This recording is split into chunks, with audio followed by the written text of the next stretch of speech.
محمد رسول الله. Before I came to Islam, my life was really kind of focused on drink, drugs, having fun. The whole kind of purpose of life was just to have fun, have a laugh. And it's just a way of kind of making your life bearable until you die. I tended to kind of be in a kind of heavy metal crowd, hanging around a lot of people with similar interests, which weren't always the best company to keep. My first experience of seeing Muslims was the 9/11 attacks. I remember I was quite young at the time and I wasn't completely aware of what was going on. In fact, I ran to one of my friends after seeing the news report and I told him that the tourists had declared war in America because I'd never heard of terrorists before. As the war was unfolding and I was seeing more and more about the war in Afghanistan, I started understanding that these people were Muslims and that the Muslims were doing these horrible atrocities across the world. So from that kind of media bombardment, I started getting a strong hatred for Muslims. And so much, in fact, I tried to join the army 3 times with the goal of wanting to go over there and kill as many of these people as I could, to do my bit for the country and to make it a bit safer for my family. I thought they were kind of the big evil of the world.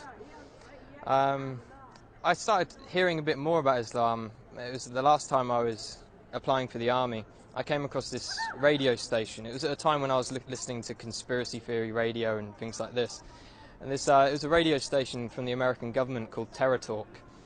And it was talking about the life of the Prophet ﷺ. And it just didn't sound right to me that people would follow him from all these evil things they were saying about him. So I started to question what Muslims believed at that time. I was on a spiritual search anyway. At the time I was looking into Norse mythology and paganism, and one of my friends turned to me and said, before you decide on this paganism thing, have a look around a bit more. So I came across Muslims on the internet. I think one of the first people I saw on the internet was Baba Ali. And he broke the stereotype of Muslims for me. I was surprised that there was this guy who was funny and he was very laid back.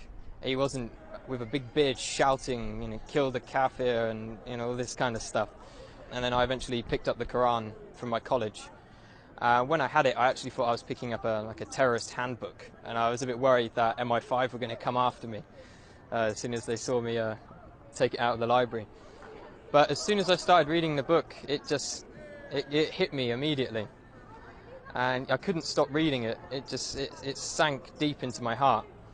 And as I kept continuing through the different surahs, I remember reading about the people in the fire having boiling water to drink, burning their throats. And as I could read this and I was living this awful life, I could feel my throat burning, and I could feel kind of how real this thing was and how I had to change. The first day I went to the mosque, I spent all day there reading, and my mum called me in the evening and asked me where had I been all day, and I said I was at a mosque. She's like, what? No, you can't be at a mosque, you're a Christian. Christians don't go to mosques. And she was very, very shocked and thought I was going down a bad path. That was my mum's original reaction. After a while she started to accept it. She'd done a lot of crying. I'm not too sure why she was crying. I think she felt I was rejecting everything she'd taught me. A lot of people say when they find Islam, it's as if they've come home. And that's just the feeling I get. It's as if me in the past wasn't me at all. I was being controlled by something else.